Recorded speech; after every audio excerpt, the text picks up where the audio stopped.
Hi everyone. A quick comment before the episode starts. To keep making these episodes, we need your support. If you're listening on YouTube, please subscribe to our channel and share with your friends. Every subscription helps. If you're listening on Google Podcasts, Apple Podcasts, or Spotify, or any other podcast platform, please give us a rating and leave a review. Your feedback is really important because it keeps us going. Thank you and enjoy today's episode. Before we begin today's episode, we at EE Media would like to offer our sincere condolences to the families of the military officers who lost their lives in the airplane crash on Friday evening in Kaduna. Lieutenant General Atahiru, Brigadier General Abdul Kadri, Brigadier General Olayinka, Brigadier General Kulia, Major Hayat, Major Hamza, Sergeant Umar, Flight Lieutenant Asani, Flight Lieutenant Olufade, Sergeant Adeshina, and Aircraftman Oyedepo.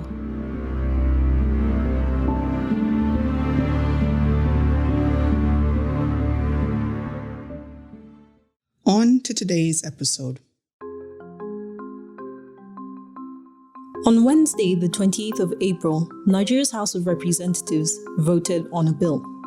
So on that day, Honorable Nkiru a female member, stood up amongst her mostly male colleagues to move for a second reading of the bill.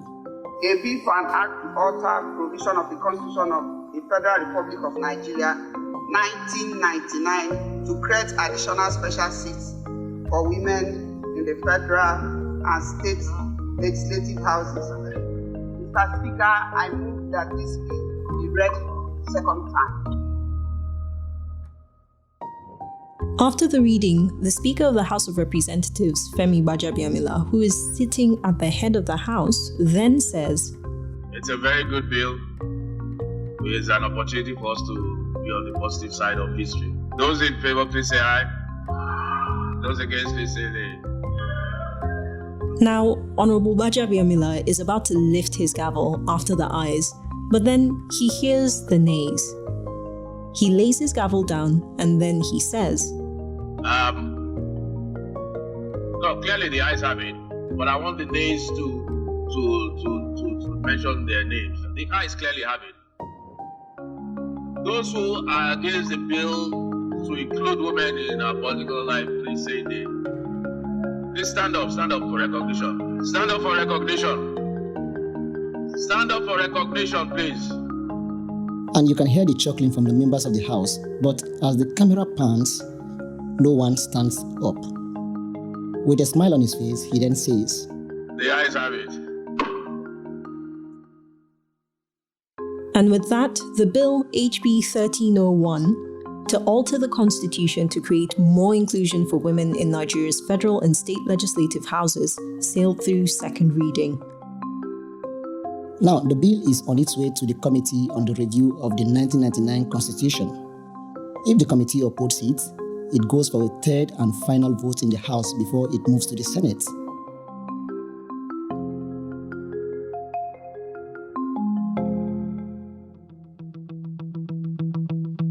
From EE Media, I'm Rahmat Muhammad, and this is The Backstory.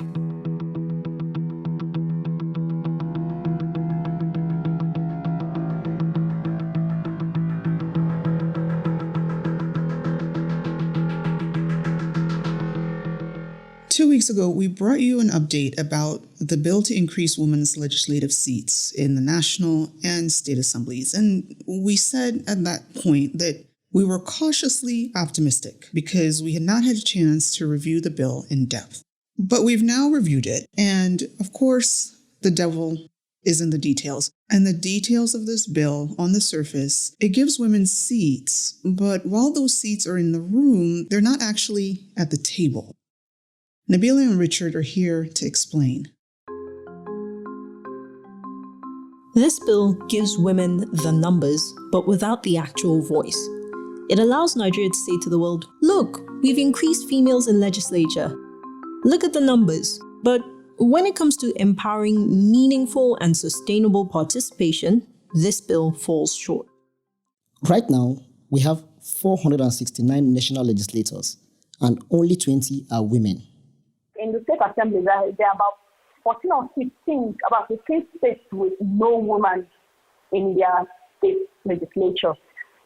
In the Senate, currently, there are only 8 out of 109. I think in the House, there are only 13 women out of 360.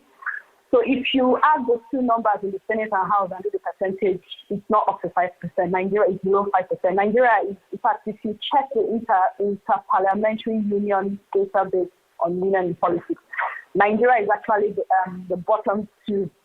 If you look at African countries alone, Nigeria and Eritrea are the bottom. That's Barrister Nkiru Uzodi, Senior Program Officer at PLAC, that is the Policy and Legal Advocacy Center. So the records are very, very, very poor, and this bill is actually trying to remedy that. So it's sort of like an affirmative action bill. The bill, that's HB 1301, proposes to add seats in the legislature that only women could contest for. With this new bill, 1 seat for women would be added to each state and the FCT. So that's a mandatory 37 Senate seats for women. And then 2 seats per state and the FCT would be added to the House of Representatives, which would mean 74 mandatory seats for women in the House of Reps. So passing this bill would mean that in each National Assembly, there would be a minimum of 111 women. Now, compared to where we are now, that's really good. We'll be going from 20 women to 111 women. That's 5 times as many as we have now. And if this bill is approved, it would be in effect in the next National Assembly, which would be inaugurated in 2023. And it would mean that women representation goes from 4% that it is today to a little under 19%. But Richard, that's nowhere near the 35% that's recommended by the United Nations. No, that's not even close. That's not close at all. So the thing about this bill is that it allows the legislators to have their cake and eat it too. No sacrifices are made to allow for inclusion. In fact, the bill goes out of its way to make sure that nothing has changed for the male legislators. They don't have to share their constituencies, they don't have to share their seats. Basically, everything stays the same, so this bill is not a threat to them. The existing structure is not being tampered with. Nobody's taking away seats from the men, because that's also a very contentious issue. So, but special seats, it's an addition. It's like brings like the more the merrier kind of like, letting more people in the room. So those seats are going to be contested for like only women. Wait, hang on. If seats are being added for women to contest, don't they have to have constituencies? Who is voting for them? Who is holding them accountable? Exactly. So the way the system works today, each senator has a district or constituency that elects them into office, and they are accountable to that constituency. But the new seats for women would mean that they also have to have some constituency. So their constituency is going to be a bit different. So for the Senate, for instance, there's what the bill is proposing 1 woman per state. So what it means is that she's going to have 1 constituency, which is the state. So unlike other senators, there are 3 senators representing different districts. So if you have a 4th person who is a woman, it means she's representing the whole state. So it's not as if we are creating a new geographical, district, or no. The same thing with the House. And if you look at the bill, I think that INEC is being tasked with kind of working out the details. But the woman is just going to be a special women-only. So Nabilah, it sounds like she's saying that for the female senators, if they are elected into this so-called special seat, they would actually be accountable for the whole state. She's representing the whole state. Exactly. So wouldn't that make the other 3 seats redundant? Well, that's one way to look at it. The other way to look at it is that her seat would be redundant. Now, let's take the example of a state like Kano. Under this bill, they would have 3 Senate seats occupied mostly by men, and each man would have his constituency. Then you add this special seat that is occupied, mandated to be occupied by a woman. There are a few scenarios about what could happen when she is in that seat. The best scenario is that she is empowered to push social development issues across the state. Issues like education, health, and economic opportunities for women. And then over time, after she has created a network and paid her dues, she can then contest for a general seat. That is the seat that is traditionally held by men. And because she's proving herself and she has the campaign funds, she has a good chance of winning that seat fair and square.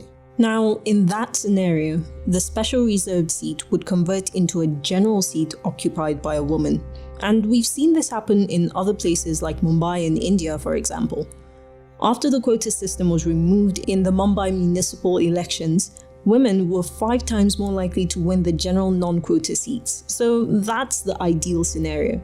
The special seats are like stepping stones for women to hop into the general seats. But the other scenario that could play out is that the special seat is treated as a redundancy. So she's in that special reserve seat but doesn't actually have decision-making powers. She can't do anything, which obviously the people will resent over time because her seat is an additional financial cost.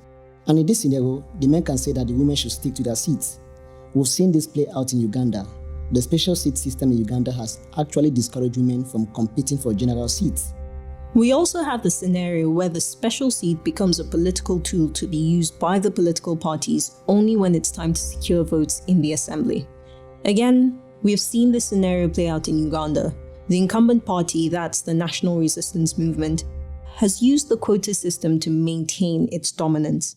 In terms of potential conflict, well, I think only the experience will tell, but I think in this case, it's instructive to look at the experiences of other countries that have practiced this. I think that will give you a better indication. And that's what we did.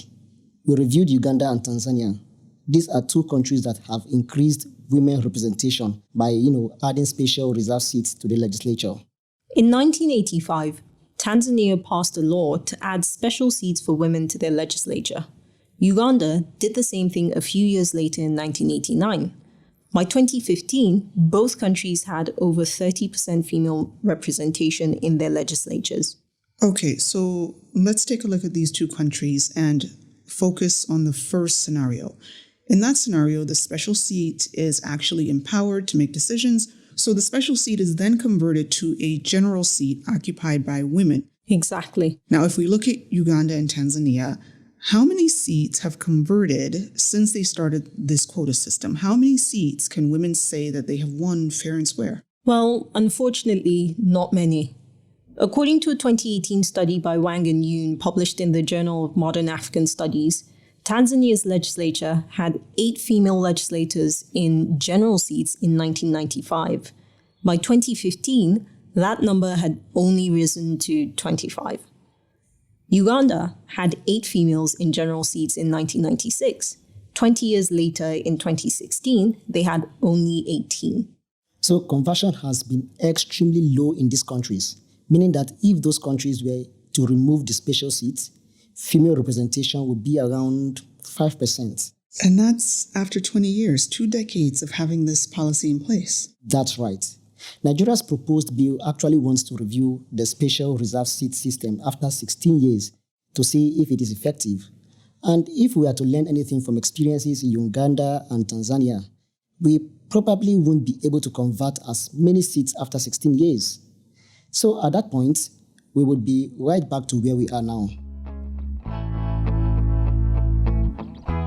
The study by Wang and Yoon identified several factors that still make it difficult for women in Tanzania and Uganda to win general seats in parliament. These include the greater risk of losing the election. There's also the ridiculous belief that women cannot be leaders. There's election violence, there's intimidation, there's not having enough money to fund campaigns, and then we have the added disadvantage of constituents believing that having reserved seats means women do not need to run for open seats. And just to be clear, Nabilah, we are making a distinction between general seats and the special seats. That's right. Even if by law the seats are exactly the same, in practice and perception, special seats are always seen as second class compared to general seats. In practice and perception, separate is not equal. So if what we want eventually is political equality in practice and in perception, then special seats at the national level may not really help. The most effective and straightforward way to achieve political equality is to enforce a 35% quota on existing political seats across the board. Basically, force the political parties to field women who can fill 1/3 of the available seats at all levels. But that would mean that some men would have to lose their seats. And actually, Nigerian legislators have proposed that option, several times in fact, most recently in 2020. But those bills went nowhere, even though they have been successful in other countries like Rwanda and South Africa. So instead, we have resorted to this convoluted option of adding special seats so that the men won't have to lose their seats. And the system won't work for us. It didn't work for Uganda, it's barely working for Tanzania. It won't work for us. Unless we do things a bit differently. Part of the issue with the special seats in Uganda and Tanzania is that the occupants have more incentives to stay in special seats than to contest for general seats. In our own implementation, if we address those incentives, we could be more successful at converting women from occupying special seats to general seats.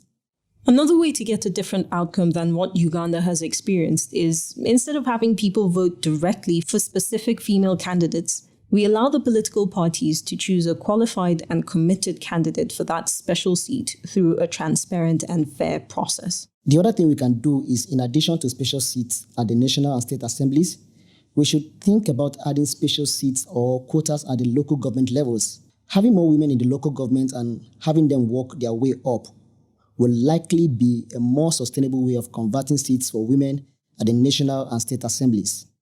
We studied the 20 women that currently occupy seats in the National Assembly. Virtually every single one of them had either an appointed position or an elected position in local government before they made their way into the National Assembly. These women have demonstrated that there is a path to earning a seat at the table. So if this bill can be changed to add, let's say, 50% women quota at the local government level, in addition to the special seats at the National Assembly, Nigeria is more likely to make significant and more meaningful and sustainable progress in getting women elected into general seats at the National Assembly. And of course, in all of this, there's the question of why is it even important for women to participate in political decision-making? Yeah, so that's a very good question. I think that is the question I think anybody that supports this bill should really answer, and that's the conversation I think that should have in the media. I mean, if you really look at the statistics, if you do the research of what women do, women educators do, you see that, empirical evidence data supports the fact that women legislate differently from men. So in most of the countries where you have high female representation, like Rwanda, you find out that that they pay attention to should I say bills that have implications for human development. So when you talk about things like education, you talk about health and infant and maternal mortality, so a lot of the soft issues. But I think that people don't take these soft issues important. But the truth of the matter is that is the bedrock of security in a country. So for instance, in Nigeria, we have to... We can go on and on and on about all the data and studies that have been done. But as she said, the empirical evidence is there. But let's even set aside the empirical evidence. Let's think about this at a basic human level. In Nigeria, we insist on tribal representation. We also insist on religious representation. In fact, we prioritize tribal and religious representation even above competence. Why do we insist on representation by tribe and religion, but every time gender inclusion comes up, we shut it down? Why?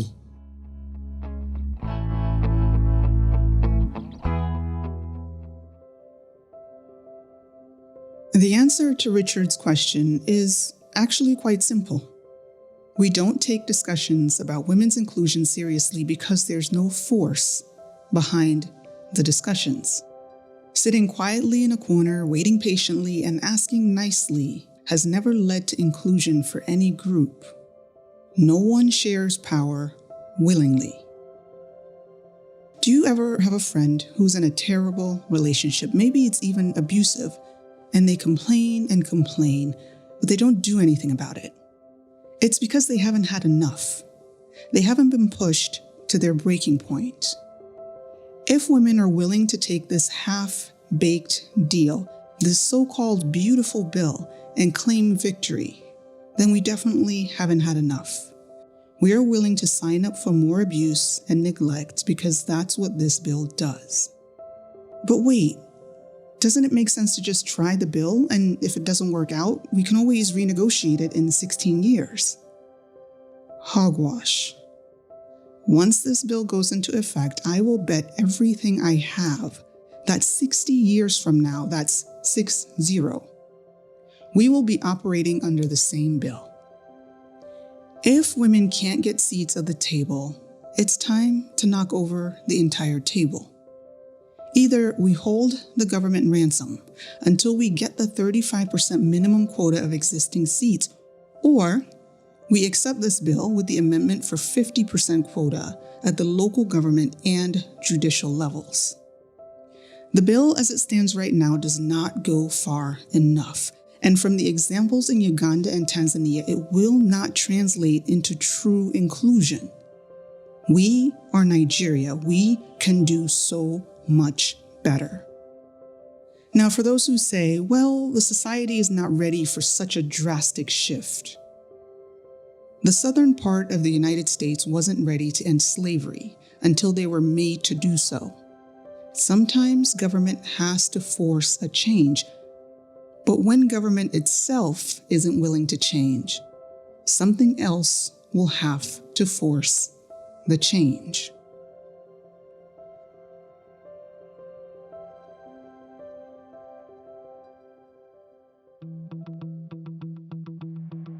The Backstory is brought to you by EE Media Productions. Production copyright 2021 EE Media Productions. If you enjoyed this episode of The Backstory and want to hear more, subscribe to our 234 Audio YouTube channel. Episodes of this podcast can also be found on Apple Podcasts, Google Podcasts, Spotify, and wherever you get your podcasts. This episode of The Backstory was produced by Nabilah Usman, Richard Anyebe, Dominic Tabakaji, and Sam Tabakaji. Executive producer Rahmat Muhammad. Special thanks to Nkiru Uzodi, Rabia Hadejia, and Gbado Ikaleku. I'm Rahmat Muhammad. See you next week.